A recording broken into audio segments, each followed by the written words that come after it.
अस्सलाम वालेकुम, मैं हूं इमरान वसीम। नाज़रीन, आज 16 सितंबर है और 16 सितंबर के लिए कुछ डेवलपमेंट्स हो चुकी हैं और कुछ अहम हैपनिंग्स आज के दिन होने जा रही हैं। तो आज 16 सितंबर का दिन किसके लिए भारी पड़ने का इम्कान है, किसके लिए बड़ी खुशखबरी आ सकती है, इस खबर से अपने वीडियो लॉग का आगाज़ करेंगे और इसके बाद हमारे प्रोग्राम की जो दीगर अहम खबरें हैं, जिनकी हेडलाइंस, जिनके टाइटल थंबनेल पे आप नाजरीन ने पढ़े हैं, फिर उन खबरों की डिटेल्स भी आपकी खिदमत में पेश करेंगे। तो पहली खबर से अपने वीडियो लॉग का आगाज़ करते हैं। गुज़िश्ता हफ्ते नाजरीन जो इस्लामाबाद हाई कोर्ट के चीफ जस्टिस हैं सरफराज डोगर साहब, उनकी जानिब से एक कॉज लिस्ट जारी की गई और इस कॉज लिस्ट में chief justice Islamabad high court ने being a master of roster एक बड़ा अहम मुकदमा जो पिछले कई महीनों से ज़ेर इल्तवा चला आ रहा था, वो मुकदमा समाअत के लिए मुकर्रर कर दिया। वो मुकदमा था नाज़रीन, लाहौर के एक वकील हैं मियाँ दाऊद, जिन्होंने जस्टिस तारिक महमूद जंगीरी के ख़िलाफ़ उनकी डिग्री को चैलेंज किया था, उनकी डिग्री को मुबैना जाली डिग्री करार दिया था। ये मुकदमा जो कि इस्लामाबाद हाई कोर्ट में दायर हुआ ग़ालिबन जनवरी के महीने में, आमिर फ़ारूक साहब ने समाअत की, फ़ैसला महफूज किया दरख्वास्त के काबिल समाअत होने पे, लेकिन फ़ैसला सुनाया नहीं जा सका। अब चीफ जस्टिस सरफराज डोगर साहब ने यह मुकदमा गुज़िश्ता हफ्ते आज के दिन समाअत के लिए मुकर्रर करने की कॉज लिस्ट जारी की थी। तो आज चीफ जस्टिस सरफराज डोगर साहब और उनके साथ जस्टिस आज़म खान साहब इस केस की समाअत करने जा रहे हैं। तो देखते हैं आज इस्लामाबाद हाई कोर्ट से इस पटिशन पे जो मियाँ दाऊद हैं, पटिशनर हैं, जज साहब के खिलाफ, तारिक महमूद जंगीरी साहब के खिलाफ क्या फ़ैसला आता है। दरख्वास्त के काबिल समाअत होने पर आता है या फिर हो सकता है दरख्वास्त डिसमिस कर दी जाए या शायद दरख्वास्त एक्सेप्ट कर ली जाए। देखते हैं क्या होता है। इसके साथ साथ नाज़रीन 16 सितंबर को हाई कोर्ट से एक और भी अहम खबर है, लेकिन यह इस्लामाबाद हाई कोर्ट नहीं, ये लाहौर हाई कोर्ट है और मामला जुड़ा है पाकिस्तान तहरीक-ए-इंसाफ से। जमशेद दस्ती साहब जिन्हें इलेक्शन कमीशन ने डिस्क्वालीफाई किया अपने असासे, अपनी प्रॉपर्टी डिस्क्लोज ना करने पे, जिस पर उनको नाअहल करने के बाद इलेक्शन कमीशन ने NA 175 में ज़िमनी इलेक्शन का शेड्यूल भी जारी कर दिया था। लेकिन जमशेद दस्ती ने इलेक्शन कमीशन के नाअहली के फैसले को और जो NA 175 मुजफ्फरगढ़ में जो इलेक्शन का शेड्यूल जारी किया गया था उसको चैलेंज कर दिया था और लाहौर हाई कोर्ट के बेंच ने जमशेद दस्ती के हक़ में हुक्म इम्तना देते हुए फ्री कैन को, इलेक्शन कमीशन को और ख़ास तौर पे अटॉर्नी जनरल ऑफ पाकिस्तान को नोटिस जारी किया था और ज़ाती हैसियत में बुलाया था कि आज के दिन 16 सितंबर को अटॉर्नी जनरल ऑफ पाकिस्तान जो हैं वो अदालत में ज़ाती हैसियत में पेश हों। तो देखते हैं लाहौर हाई कोर्ट से आज का क्या सब खबर सामने आती है। लेकिन 16 सितंबर सिर्फ इन दो केसेस तक महदूद नहीं। मैं वापस आऊँगा इस्लामाबाद हाई कोर्ट में, क्योंकि इस्लामाबाद हाई कोर्ट में ईमान ज़ैनब मज़ारी साहबा, जिन्होंने हाई कोर्ट के जो चीफ जस्टिस हैं सरफराज डोगर साहब, उनके खिलाफ हरासमेंट कमेटी में जिसकी सरबराह समन इफ़त इम्तियाज़ साहबा थी, वहाँ पे जज साहब के खिलाफ कंप्लेंट फाइल कर दी और जज साहबा ने, समन इफ़त इम्तियाज़ साहबा ने उस कंप्लेंट पे being a head of the committee 3 रुकनी बेंच बना दिया, 3 रुकनी कमेटी बना दी। अब उस कमेटी में जस्टिस सरदार इजाज़ इसाक साहब को शामिल कर लिया।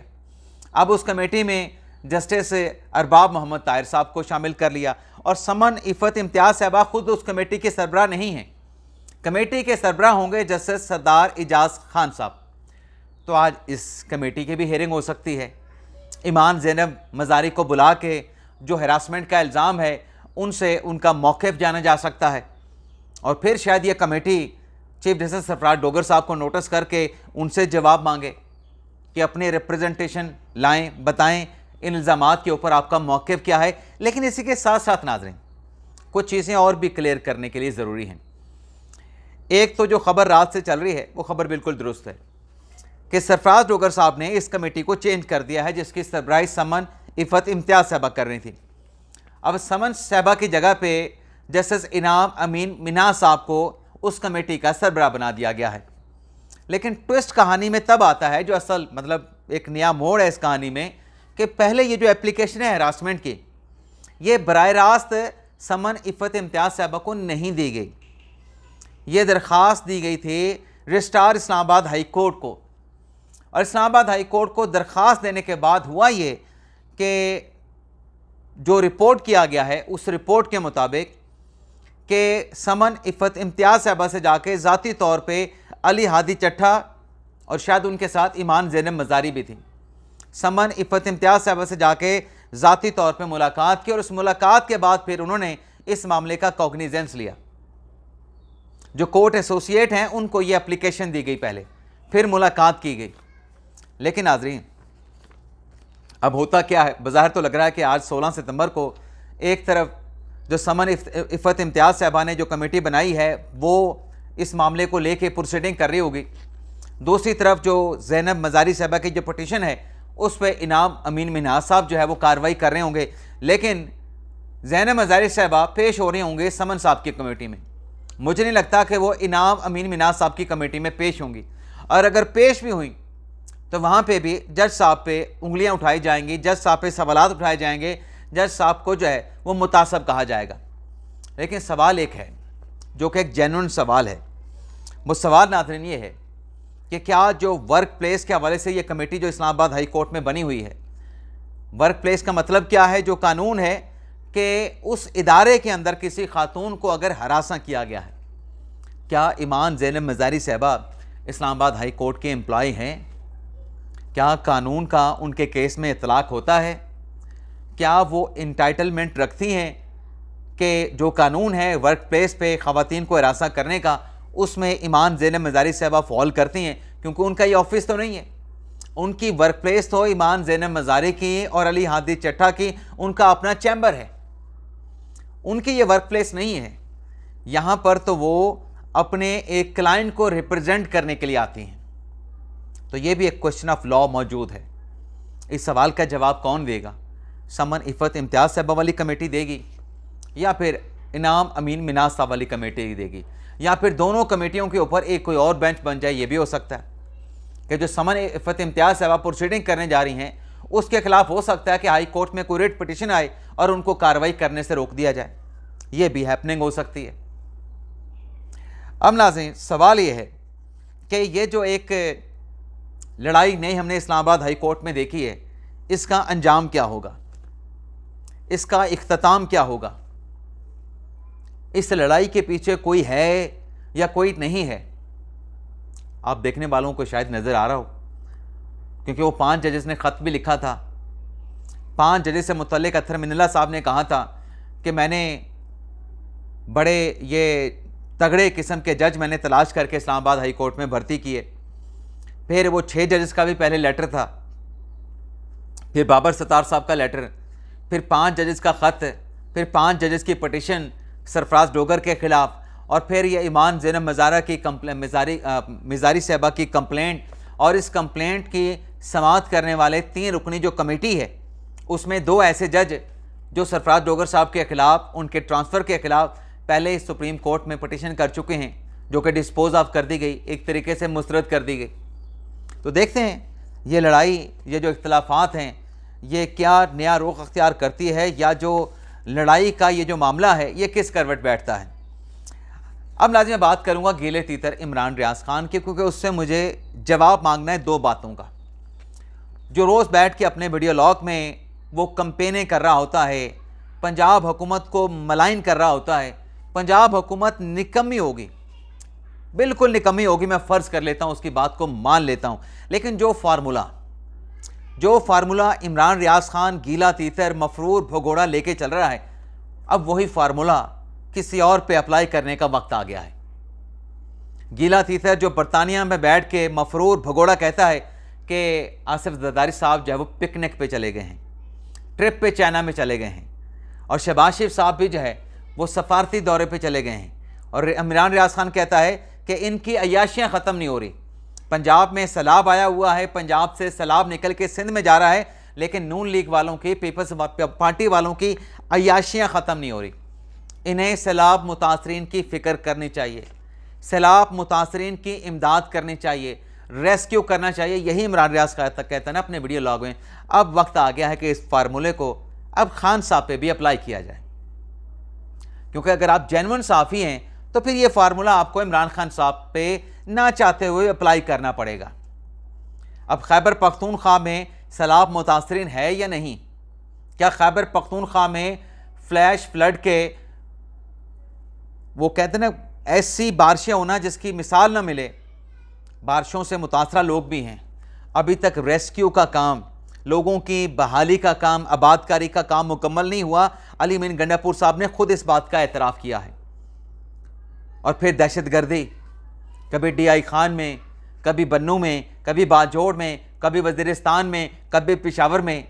हर हफ्ते में एक या दो इक्का दुक्का ऐसा वाक़या दहशतगर्दी का होता है और सूबे का कोई कंट्रोल नहीं। अमनो अमन की सारी जिम्मेदारी सूबे की होती है। गंडापुर साहब बेशक ये कहें कि बॉर्डर से अगर लोग आते हैं, दहशतगर्द आते हैं, तो बॉर्डर से रोकना फ़ौज का काम है, हमारा काम नहीं। मैं उसकी इस दलील को भी मान लेता हूँ। चलें, बॉर्डर के ऊपर सर्विलेंस नहीं थी, वो दहशतगर्द जैसे भी है छुप छुपा के, इतनी बड़ी डेविड लाइन है 2300 किलोमीटर की, हर किलोमीटर पे भी आप एक बंदा लगाएं तो आपको कितने बंदे लगाने पड़ेंगे? 2500 बंदे लगाने पड़ेंगे हर 1 किलोमीटर पे। क्या 1 किलोमीटर से आप सारा सर्च कर सकते हैं? आपकी हद निगाह इतनी होगी पहाड़ी इलाके में कि 1 किलोमीटर से आप अगर कोई बंदा बॉर्डर क्रॉस कर रहा है आप उसको देख सकें। जो बाढ़ लगाई गई थी वो बाढ़ तो उन TTP के तालिबान ने, फितना ख्वारिज ने कई जगह के ऊपर उसको तोड़ दिया है, टेम्पर कर दिया है, रास्ते बना लिए हैं। लेकिन मैं उसकी बात को, गंडापुर साहब की बात को मानते हुए आगे लेके चलूँगा। भाई चलें, बॉर्डर के ऊपर फ़ौज की जिम्मेदारी थी, पूरी नहीं कर सके। उनकी आंखों से ओझल होकर ये दहशतगर्द जो हैं, TTP के फितना ख्वारिज, भारत के जो प्रॉक्सी हैं, पाकिस्तान में दाखिल हो गए। लेकिन जब खैबर पख्तूनख्वा में दाखिल हो गए और वो लॉ एंड ऑर्डर की सूरत हाल क्रिएट करना चाहते हैं, दहशतगर्दी की वारदात करना चाहते हैं, तब उसको रोकना किसकी जिम्मेदारी है? तब तो सूबाई हुकूमत की जिम्मेदारी है। तो 2 इशू मैंने आपके सामने रखे। एक, बारिशों से खैबर पख्तूनख्वा के मुतासरीन, सैलाब मुतासरीन, सबसे ज़्यादा अमवात सैलाब से पंजाब में नहीं, खैबर पख्तूनख्वा में हुई हैं, हमें याद रखना चाहिए। और फिर दहशतगर्दी, जब मुल्क को इतने बड़े नागहानी आफत का, कुदरती आफत का सामना है, तहरीक इंसाफ 27 सितंबर को जलसा करने चली है। इनकी सियासत ख़त्म नहीं हो रही। अब कहना इमरान रियाज खान इस जलसे को ख़त्म करें, ये जलसा आपका करना नहीं बनता जब आपके सूबे के अवाम दहशतगर्दों की लपेट में हैं, दहशतगर्दी की लपेट में हैं। जब खैबर पख्तूनख्वा के जो अवाम हैं वो सैलाब से मुतासरा हैं, पहले उनकी रिहेबिलिटेशन का काम करें, पहले उनकी रेस्टोरेशन का काम करें, रेस्क्यू का काम मुकम्मल करें, रिलीफ का काम मुकम्मल करें, फिर सियासत भी कर लेना, जलसा जुलूस भी खेल लेना। अब कहना अपने इमरान रियाज खान अपनी बात से कि ये जलसा नहीं होना चाहिए, नहीं कहेगा, क्योंकि उसने पंजाब पे, नून लीग पे या पीपल्स पार्टी पे तनकीद करके डॉलर कमाने हैं। उसको डॉलर नहीं मिलने अगर वो यहां पे एक फेयर कंपैरिजन करेगा। अब आप देखें कि गंडापुर साहब ने जलसे का ऐलान तो कर दिया, 27 सितंबर को जलसा करना है, लेकिन साथ में अली मीन गंडापुर ने चैलेंज भी दे दिया। अली मीन गंडापुर ने किसको चैलेंज दिया? एक तो गंडापुर साहब ने कहा कि मैं अपनी सियासत के लिए किसी के बच्चे नहीं मरवाऊंगा। ये किसको कहा? ये कहा तो अली मीन गंडापुर ने, लेकिन सुनाया किसको? शायद अलीमा खान साहब को सुनाया हो, शायद बुशरा बीबी तक पैगाम दिया हो, या इमरान खान साहब को पैगाम दिया हो। और फिर गंडापुर ने यह भी कहा, वैसे तो गंडापुर साहब ने भी दावा किया था कि 90 दिन के अंदर हमारी सियासत का फैसला हो जाएगा। वो 90 दिन में मेरे ख्याल में कोई 50-60 दिन तक गुजर चुके हैं, बाकी चंद दिन गंडापुर साहब की सियासत का फैसला होने के बाकी रह गए। लेकिन मसला यह कि फैसला भी गंडापुर साहब ने खुद करना है। और फिर गंडापुर साहब अपने स्टेटमेंट में क्या कहते हैं कि जलसे का ऐलान मैंने कर दिया, असल हीरो तो इमरान खान है, पार्टी में कोई हीरो बनने की कोशिश ना करे। अब देखना यह है कि कौन कितने बंदे जलसे में लेके आता है। अब ये वाली बात गंडापुर साहब ने किसको सुनाई है? कही तो गंडापुर ने है, किसको सुनाई है? पार्टी के खैबर पख्तूनख्वा के सदर को, पार्टी के सेक्रेटरी जनरल को, और पार्टी के सेक्रेटरी जनरल के उन साथियों को जो उनके दाएं बाएं आगे पीछे चल रहे होते हैं। अब गंडापुर साहब ने चैलेंज दिया है कि जलसा मैंने रख दिया है, कोई पकड़ दकड़ नहीं होगी, कोई आपको नहीं पकड़ेगा, KPK में कोई रोक टोक नहीं होगी, बंदे ला के दिखाएं। इसका मतलब ये है कि शायद गंडापुर साहब खुद बंदे इकट्ठे ना करें और इनको कहें कि आपकी डिमांड थी, आप कहते थे जलसा करना है, अब आप इतने बड़े बड़े बोले तो बनते थे, बड़कें लगाते थे, अब बंदे भी लेके आओ जलसे में। जलसा गाह कैसे भरना है ये बंदे भी आप लेके आएँ। नाज़रीन, बात यह है कि तहरीक इंसाफ में इख्तलाफात हैं, तहरीक इंसाफ में दरारें हैं, इस बात का अली मीन गंडापुर साहब ने एतराफ़ किया है। लेकिन देखना ये होगा कि इसमें मज़ीद दरारें कब पड़ती हैं और कितनी दरारें पड़ती हैं। इसके अलावा नाज़रीन, टिकटॉकर सामिया हिजाब जिन्होंने अपने साथ हरासमेंट करने वाले जाहिद हसन को गिरफ्तार करवाया था, कल सामिया हिजाब जो है अदालत में पेश हुई और सामिया हिजाब ने कहा कि मैंने सुलह कर ली है, मैं इस केस की पैरवी नहीं करना चाहती। अदालत के इस्तफसार पर जब सामिया हिजाब ने यह जवाब दिया तो जज साहब ने जाहिद हसन की 20-20 हज़ार के मचलकों के एवज जमानत एक्सेप्ट कर ली। अब सामिया हिजाब ये मुकदमा नहीं चलाना चाहते, लेकिन वहाँ पे मौजूद सहाफ़ियों की तरफ से सामिया हिजाब से सवाल किया गया कि मार्केट में ये चहमगोइयाँ हैं, ये अफवाहें चल रही हैं कि आपने 10 करोड़ के एवज ये डील की है मुकदमे की पैरवी ना करने की, लेकिन सामिया हिजाब ने इस सवाल का कोई जवाब नहीं दिया। तो ये था नाज़रीन हमारा आज का वीडियो लॉग। आपसे इजाज़त चाहते हैं। अल्लाह ताला हम सब का हामी नासर हो। अपनी ढेर सारी दुआओं में याद रखिएगा। अल्लाह हाफिज़।